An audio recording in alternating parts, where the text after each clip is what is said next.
Good morning. Good morning. My name is Ginger. I'm going to be your nurse today. Can you please tell me your name and date of birth? Kata White, 215-19XX. Excellent. Just going to close this curtain for some privacy. So, Kata, I'm here today to do a neurological examination. Do you have any questions? No. Okay. So, I have all my equipment for this particular assessment. I've already laid out for us. And can you please put this gown on? Great. Do you have any overall pain? No. Okay. More specifically, do you have any headaches? No. And do you ever feel lightheaded or dizzy? No. And have you ever had a seizure? No. Okay, good. So I'm going to ask you some more questions that are just a little more specific. Okay. So you already told me that your name is Kata. Can you tell me where you are right now? I'm at Jacksonville University. All right. And do you know what day it is? Today is Thursday. Okay. Yep, it is. So you are alert and oriented times 3. Can you please tell me what 4 plus 4 is? 8. Great. So cognition is intact, and just looking in general. So you are dressed for the occasion, and you are interacting appropriately with good eye contact. Can you tell me how you're feeling right now? I feel good. Great.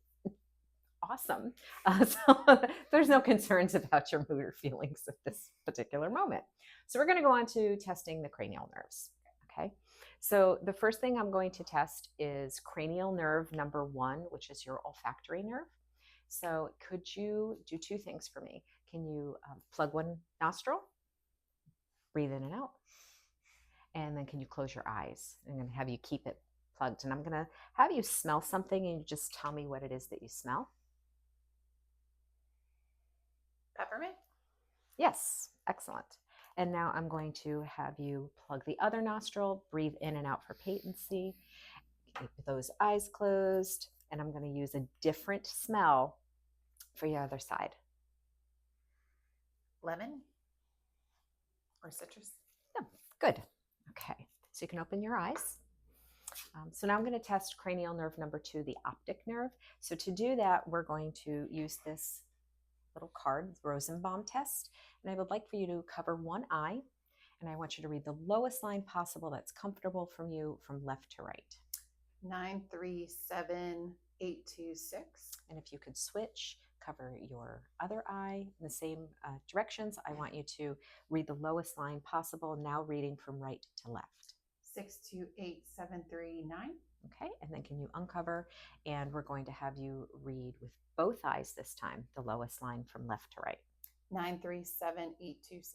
Wonderful. So you have 20/25 near vision. Right.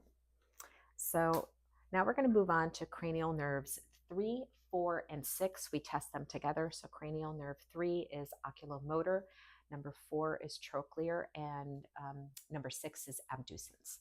So to do this, I want you to follow this pen light and try not to move your head while I do these motions. Just follow with your eyes.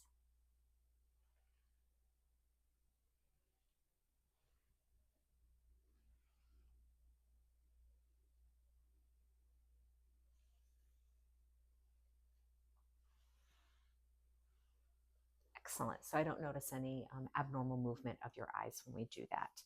So no nystagmus. So now I'm going to do cranial nerve number 5, trigeminal, and there's 2 tests for this. The first is sensory. So I'm going to have you close your eyes, and you're going to feel the cotton ball against your face and tell me when you feel it. So I'm just going to wisp this out so it's a nice light touch you're going to feel. So feel it, feel it, feel it, feel it, feel it, feel it. Excellent. So all 6 areas of your face is intact for sensory of cranial nerve 5. And now we're going to assess cranial nerve 5 trigeminal, the motor component. So what I want you to do is clench your teeth and then don't let me open up. Great. So you have good strength, and that is the motor component of trigeminal nerve number 5. All right. So moving on to cranial nerve number 7, which is the facial nerve. I'm going to have you do some motions and just mimic what I'm doing. Can you smile, frown, can you puff out your cheeks, and can you raise your eyebrows? Excellent. So that also is intact in all of those areas. Moving on to cranial nerve number 8, which is acoustic. I'm going to perform a test that includes some whispering. All right, so I'm just going to stand behind you. And I get my 2 feet. If you could please plug or occlude your opposite ear from where I'm standing. Excellent. So I'm going to whisper 3 words. If you could repeat them back to me. Dunkin'. Donuts. Starbucks. Great. And then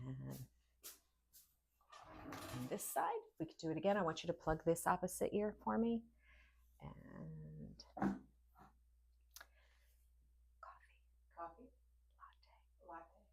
baseball. Baseball. Okay. So that also is intact and responded. Those words were correct. So now we're going to do cranial nerve number 9, which is glossopharyngeal. So if you could simulate this being some fluid, some water, and could you just swallow for me? Great. So there doesn't seem to be any gagging or coughing reflex. When you do that, that's intact. Cranial nerve number 10 is vagus. So I'm going to have you open up your mouth. You don't need to stick your tongue out, just so you're comfortable. And if you could say, ah. Ah. Excellent. So your soft palate rises symmetrically. If you could stick your tongue out again just a little bit this time, I want you to do it a second time. Ah. All right. So you have a slight deviation to the right when that occurs. All right.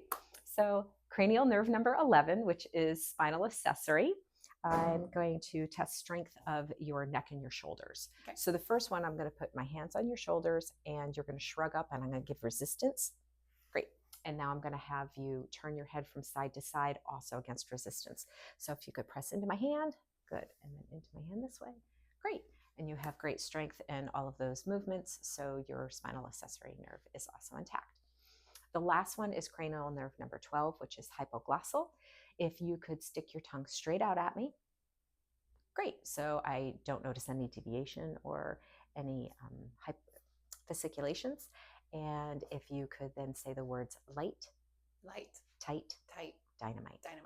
Great. And that all sounded nice and clear. So that's wonderful. All right. So some additional tests. All right. We want to check other areas of your brain for this. So if you could step on down. All right, so we're going to perform something called the Romberg test. Okay. So to do that, I want you to put your arms at your side, feet together, close your eyes. I'm going to provide some safety for you, and I'm going to count to 20. So 1, 2, 3, and simulate up to 20 seconds. All right, you can open up. You have a little sway when you do that. So if you could hop back up. Wonderful. So now I'll test some coordination. So for coordination, first is fine motor coordination. I want you to do this motion with your fingers back and forth. That looks good. And then I want you to do some gross motor assessment for coordination on your upper half. So to do that, I want you to put your hands on your lap and then flip your hands back and forth. Great. And that is coordinated. There isn't any concerns with that. The next is some additional sensory on your lower half. And I have 3 choices to make for this particular assessment. So for light touch, I would use the wisp of the cotton. If I'm doing a pain assessment, it would be a sharp side and a dull side, similar to this. And then if I was doing temperature, the tuning fork is cooler than, or maintains that temperature when you're assessing different areas of whether or not you have if you can feel temperature changes. So I'm going to, for this demonstration and assessment, I'm going to do a light touch, but the movement would be the same with all 3 of them, just testing different things. Okay. So I am going to have you close your eyes, and then I'm going to be testing proximal to distal and upper and lower extremities bilaterally. So just tell me when you feel the wisp. Feel it. Feel it. Feel it. Feel it. Feel it. Feel it. Feel it. Now I'm just going to note that she may or may not feel it, just simply because she has clothing on, and it would be, we would need to do this directly against skin for a neuro examination. But the areas that were exposed were intact. Okay. And then after that, we're going to do something called the Babinski. I'm going to check one of your reflexes. So if you could lie down. And you're going to feel some pressure across your foot. It may tickle a little bit, but what I want you to do is just kind of relax as best you can. I'm going to place this at the heel, and then I'm going to go on the lateral aspect, upside down J, and there is no reaction, which is considered a normal assessment. So there's nothing abnormal in terms of this. If it had been abnormal, then I would move into something called the Clonus test. So to perform the Clonus test, I'm going to lift your leg up. I'm going to rest it under here just to kind of let everything relax so your foot gets nice and relaxed as well. I'm going to dorsiflex your foot. So I'm going to do this, and then I'm going to hold it in dorsiflexion, then let it go and see if the foot drops, which is a normal finding. Abnormal would be that the foot is continuing to fasciculate after that is done. So I'm just going to do it on this one as well. And I'm going to dorsiflex, pull up, and then let go. And it's good. All right. So you can go ahead and sit up. So I didn't find, well, I did find the one thing of your, in your cranial nerve 9, there's slight deviation when you say ah. But other, not in cranial nerve 9, cranial nerve 10, there's a slight deviation in the vagus nerve. So other than that, I didn't find anything. Do you have any questions? No. All right, I'm going to notify the provider so they're aware of what I found. And I'm also going to document my findings.